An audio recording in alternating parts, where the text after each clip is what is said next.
Chapter 12. Sue Ellen. The look of pure joy on Jesse's face as he flew to his sister's arms was not one Sky would ever forget. As the two clung to each other, he'd offered Sue Ellen his yet-to-be-completed room. "So, Mr. Cole, I'm assuming daily updates won't be needed anymore?" the judge asked. Dylan chuckled. "No.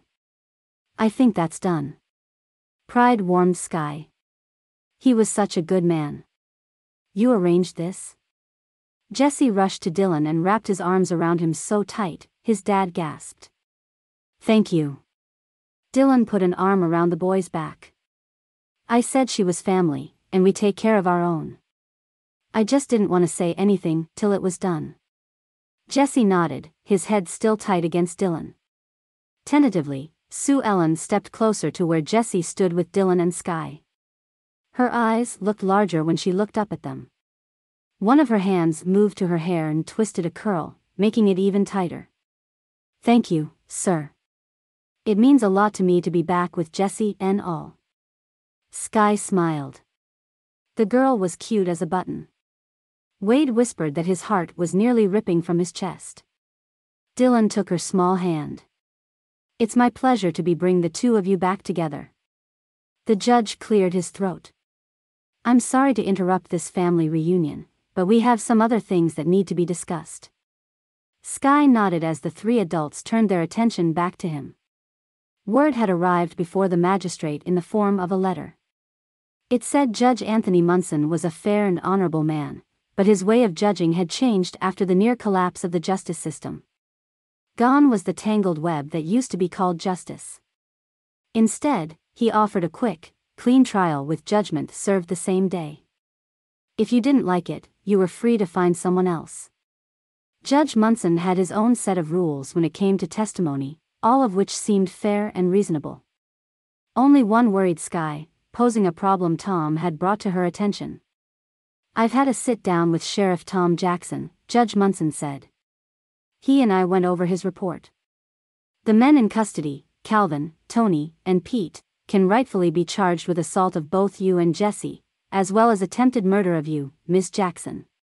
However, much as Sheriff Jackson wants to add on this long list of other crimes, there is no proof for them."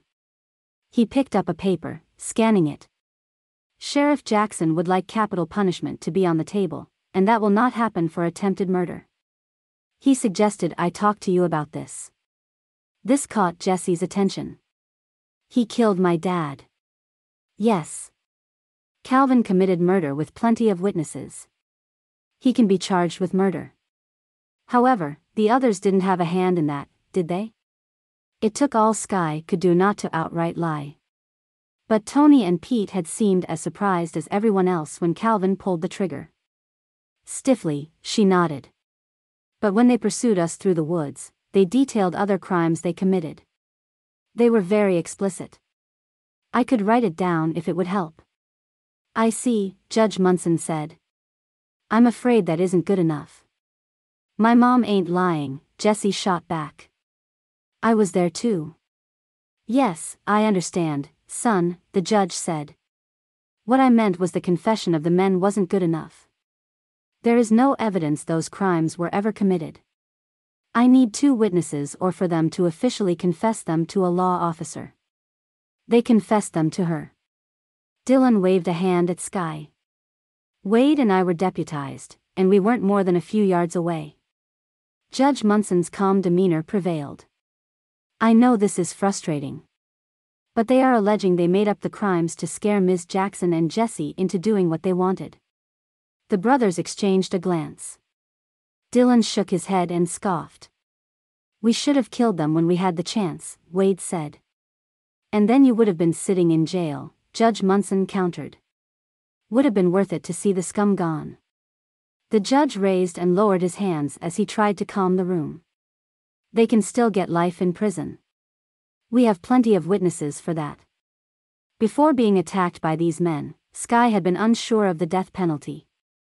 But face to face with the violence the men were capable of, she now firmly believed it was the right thing to do in this circumstance. "How is life in prison practical now?" Sky asked. Well, ma'am, Judge Munson replied, that really isn't up to me. I'm called in to make a judgment, and that's what I do. Since there's not much formal government right now, what your town does with my decision is up to you. Obviously, a smaller crime with a smaller sentence is easier to handle. This one would be tricky. Skye looked at the planks in the wood floor. Tom would hold to the letter of the law, even when that law was as shaky as it was now. Tension rolled off Dylan and Wade. If this is how the case was left, it could erupt into a fight between them and Tom. The judge had practically told them his judgment wasn't much more than words. Skye laid a hand on Dylan's arm, hoping to calm him, but instead, the jumping of his arm muscle put her more on edge. The man was doing everything he could to hold himself in check. She looked to the judge, hoping he had a solution. What can I do? Well, Ms. Jackson, he said, I'm glad you asked that. Seems Calvin has a giant-sized bee in his bonnet over you. Against my advice, he's representing the group, so he will be questioning the witnesses, and that includes you. You could try riling him up a bit as he does so. Try to get him to confess to something in open court. Skye glanced at Dylan, who looked at her with a raised eyebrow. She knew what he was asking. Could she handle being questioned by Calvin after everything he had put her through? Could she then turn it around on him and use his questioning against him? Dylan had every right to question her ability to do that, especially after her reaction at the jail. But she would do what she needed to do to keep those men away from Jesse.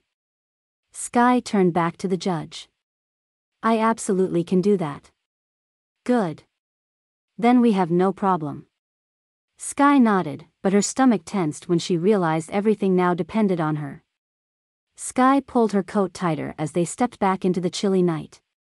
The two children clattered down the stairs, holding on to each other. She smiled as she warned them, don't get ahead of us. Jessie's automatic, yes, ma'am, was followed by Sue Ellen's as she cast a scared look back over her shoulder. Sue Ellen had looked frightened from the moment she'd peeked around the corner. Was that because everything the girl had been through, or were her eyes just very round naturally? Either way, Skye's heart went out to the child. Jessie's sister had just lost her grandmother, whom she'd lived with for years, and who knows what else she'd gone through. Hopefully, Sue Ellen would settle into the family as easily as Jessie had. As they walked back home, Skye racked her brain for some foolproof way to get Calvin to confess to what he and the others had done, but she couldn't think of anything. A twig snapped under her boot and brought her back to the present. She blew out a long breath, creating a small white cloud she walked through. Don't worry, darlin', Dylan said. You'll figure it out. I'll help you however I can. She threw her arm around his waist and hugged him as they walked. You're the best guy I know. Always there for me. And look at those two. Look what you did. She pointed to Jessie and Sue Ellen. The girl hung onto her brother's arm as they walked and talked. Dylan's face reddened just a little bit before he cleared his throat. Yeah, well, he said. She hopped up to kiss his cheek. Yeah, well, she repeated and smiled. When they got home, Jessie pulled Sue Ellen into the house and showed her around as the adults watched from the door. That little girl is the sweetest thing I ever saw, Wade said as the others nodded. Looks like we have ourselves another little addition to our family.